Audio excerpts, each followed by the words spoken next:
Преди да гледате, слушайте.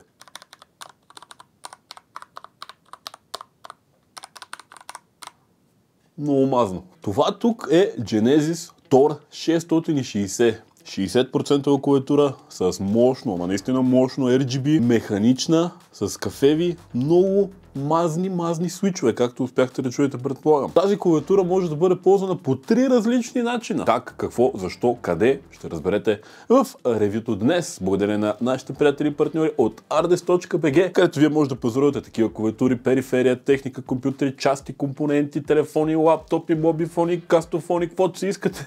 И може да използвате моя промокод HVN, за да пестите пари, ако продуктът вече не е намален. А сега, без да губим време, анбоксинг на тази клавиатурка. Както може да забележите, тук при нас са кафявите свичове, но за тях малко по-късно във видеото. Нека видим сега тук какво вътре имаме. Имаме клавиатура, о чудо. Ето и нея.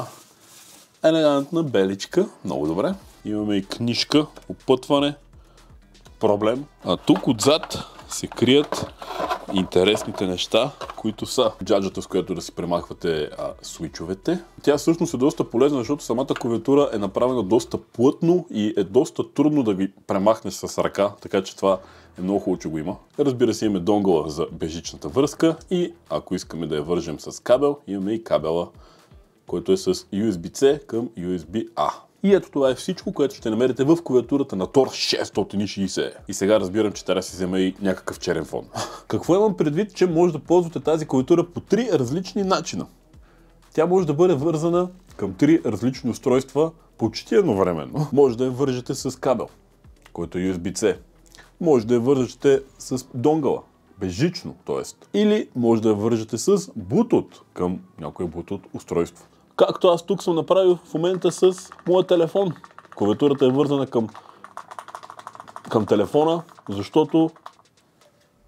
защо пък не? Кабел, с който разполагате е 1,5 метра с солидно гумирано покритие. Bluetooth, чрез който клавиатурата работи, е Bluetooth 5.0, който ви дава дължина на обхвата около 10 метра. Това означава, че мога да си стоя тук и оттатък да се базикам с хората, които са се включили към клавиатурата.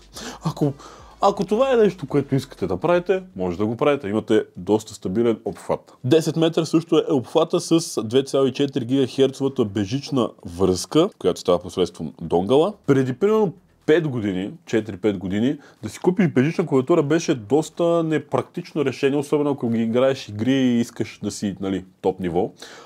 Поради проста причина, че имаше доста лаг.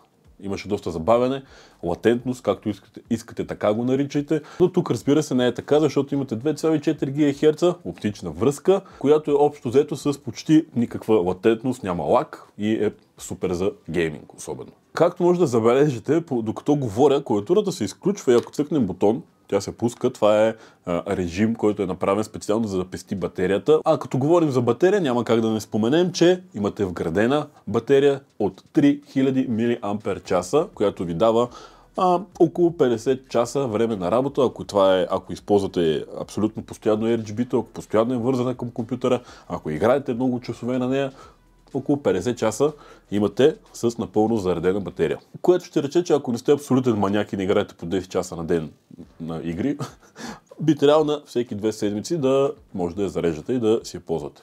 Клавиатурата разполага с 61 бутона, от които 12 са мултимедийни. И не само имате 12 мултимедийни бутона, ами и по клавиатурата няма бутон, освен Space, който да не изпълнява две функции. Имате абсолютно всичко, което може да се сетите. Имате Function и F1 бутоните, имате Insert, Print Screen, Scroll Lock, всички тези неща. Също имате стрелки, Windows бутон, бутон за почта, бутон за компютър, за сърфиране, за калкулатор, за музика, пейджа, Page Down, батерия, RGB, пускане, намаляне, колко силно да свети, колко слабо да свети, какъв режим да свети. Въпреки че на пръв поглед няма бутони, имате бутони.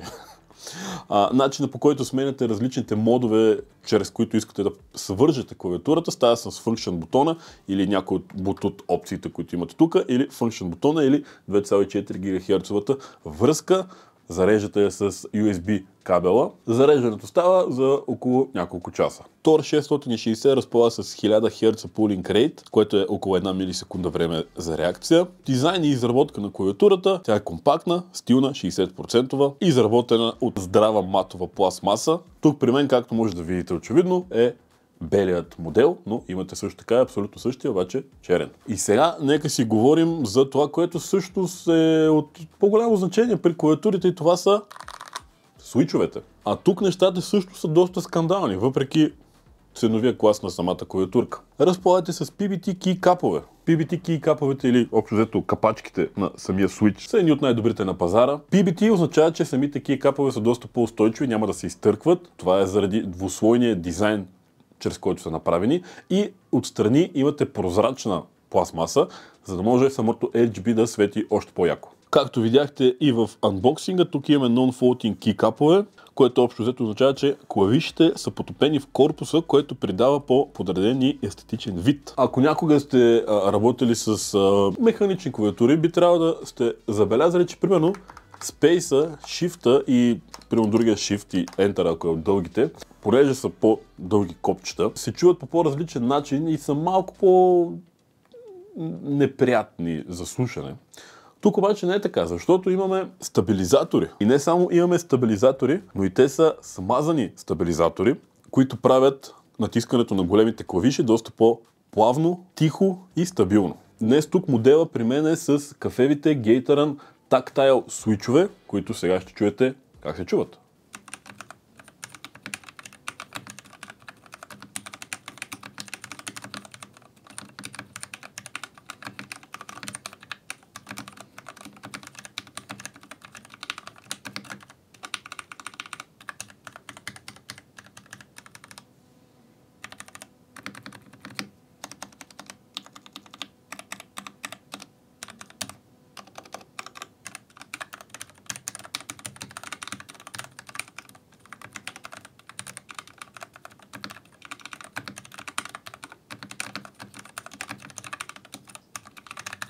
Свичовете могат да издържат до 50 милиона натискания, идеални са за гейминг и за дълги сесии на писане. Разполагате с N-Key Rollover и Anti-Ghosting, което означава, че всяко едно от копчета ще бъде отчетено точно, без блокиране. Имате софтуерна поддръжка за макроси и подсветка, 20 режима на подсветката за визуално разнообразие и персонализация, както и RGB Prismo ефект, което е още един вариант и още едно вид RGB, което прави тази клавиатура да свети наистина много яко. Това е, може би и най-вече заради самите keycaпове, но това е клавиатурата, която за пръв път виждам да свети толкова много.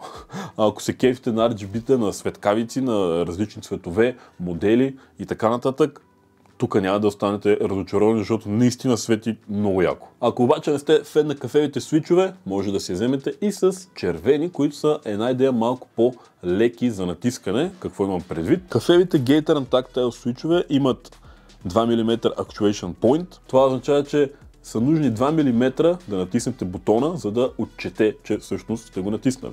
Разстоянието, което един бутон изминава, е 4 мм. Това е общо взето цялото разстояние, което трябва да измине бутона, 4 мм, за да бъде напълно натисната позиция. И ето тук идва малката разлика.